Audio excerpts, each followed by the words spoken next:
going to tie a Hammer Creek worm, and I'm starting off with a size 10 scud hook in the vise, and I'm going to make it in pink, so I'm going to use a 6/0 pink thread. I'm just going to get this started at about the 2/3 point in the hook shank here. Just get that good and secure, and then I'm going to trim off the excess thread. This pattern, there's a lot of good worm patterns. It comes from a large part the San Juan worm, so a lot of this will look familiar to that. The rib that I'm going to tie in is just a tan V rib, so I'll take that and just tie this in to that 2/3 mark.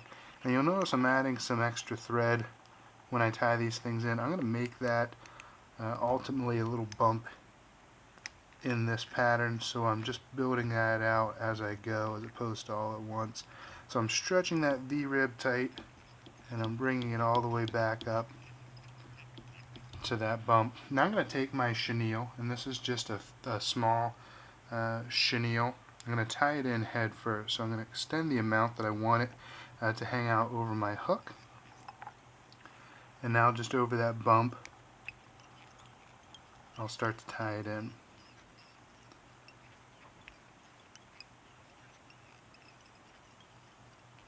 And then I can take this and just start to wrap it all the way back towards the bend of the hook.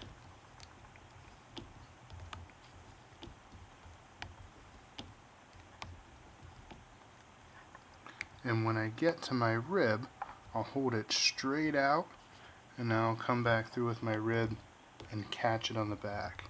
Now I'm just going to put nice even turns all the way to the top, back to that bump.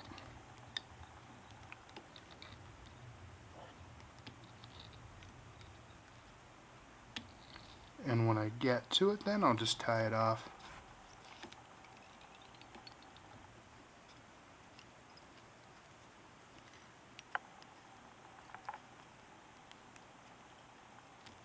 I'll trim that excess, and then just smooth that out.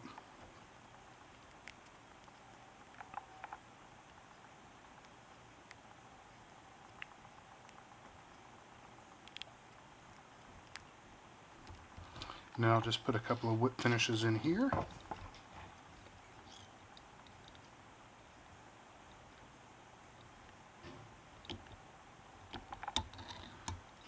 And then trim off the excess. And then I can also go through and just cut my tail to length.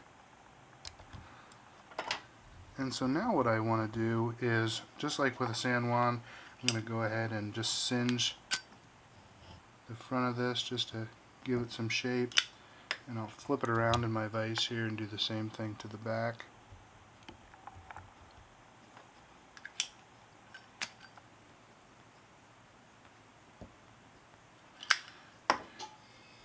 And the final step is I like to use some Sally Hansen's Hard as Nails, and I'm just going to take this over the entire back of the fly and the bump and the belly. So I'm just going to give the whole thing but the head and the tail a good coating here.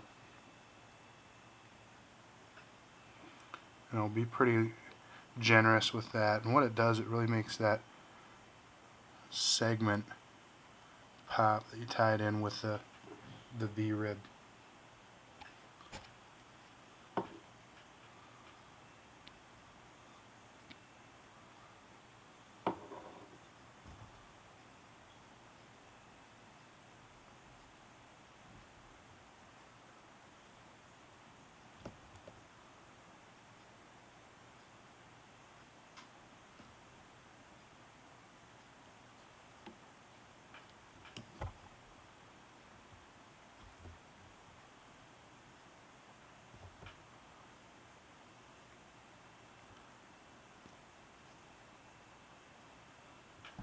And there you go, pretty simple worm pattern, really effective one. Again, tie these in a bunch of different colors, greens, tans, etc. Work really well. And that is the Hammer Creek worm.